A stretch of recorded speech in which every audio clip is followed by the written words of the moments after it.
پھر حضرت امام حسن کو دیکھتے ہیں کہ جہاں کہیں گئے لٹاتے چلے گئے.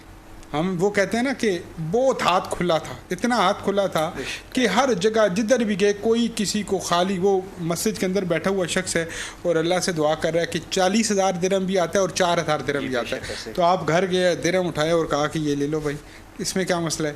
یہ جو سخاوت کا عمل ہے یہ ہمیں کریم آقا سے ان کو ملا, حضرت فاطمہ الزہرا سے ملا یا حضرت مولا علی سے ملا؟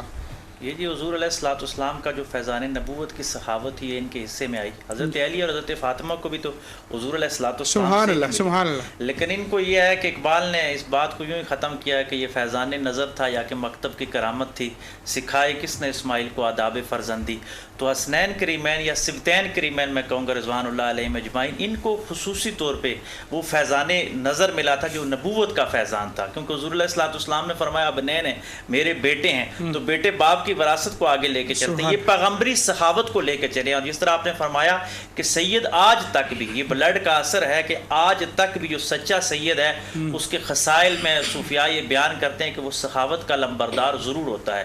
اور حضرت حسن کا گھرانہ اور یہودیوں نے اس کے بارے میں کیا فرمایا کہ حضور ایک دن مہمان آتے ہیں آقا علیہ الصلوۃ والسلام کی بارگاہ میں, تو کھانے کے لیے کچھ بھی نہیں ہے, تو حضرت ابو ہریرہ حضرت فاطمہ الزہرا سلام اللہ علیہا کے گھر تشریف لے کے آتے ہیں, تو حضرت فاطمہ اپنی چادر اٹھاتی ہیں اور حضرت ابو ہریرہ کے حوالے کرتی ہیں. بعض روایات میں آتا ہے کہ حضرت بلال کے حوالے کرتی ہیں کہ جاؤ اس کو فروخت کرو اور جو ملے اس سے مہمانوں کی تواضع کر دو. وہ جب گئی چادر مارکیٹ میں تو یہودی تاجر تھا, آیا نا قرآن میں کہ یہ اپنے بچوں سے اور اپنے آبا سے زیادہ آپ کو جانتے ہیں کہ آپ نبی ہیں. اس نے جو ہی چادر دیکھی تو وہ سمجھ گیا کہ یہ نبوت کے گھرانے کی چادر ہے. فرمایا یہ چادر کہاں سے لائے ہو؟ فرمایا حضرت فاطمہ الزہرا سلام اللہ علیہا کیا. تو فرمایا کہ اگر یہ چادر ان کے گھرانے کی لائے کس مقصد کے لیے ہو؟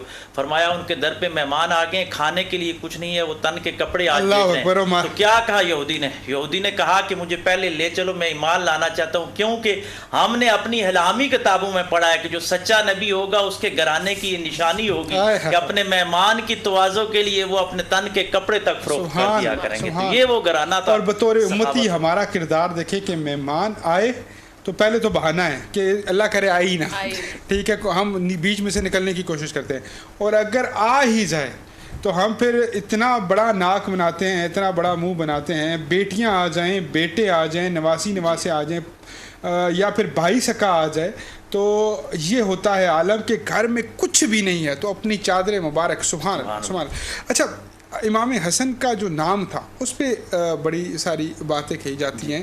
یہ کریم آقا نے ایک تو خود رکھا تھا, اور فرمائیے گا کہ اس سے پہلے ان کا نام کیا رکھا گیا تھا, اور سیکنڈ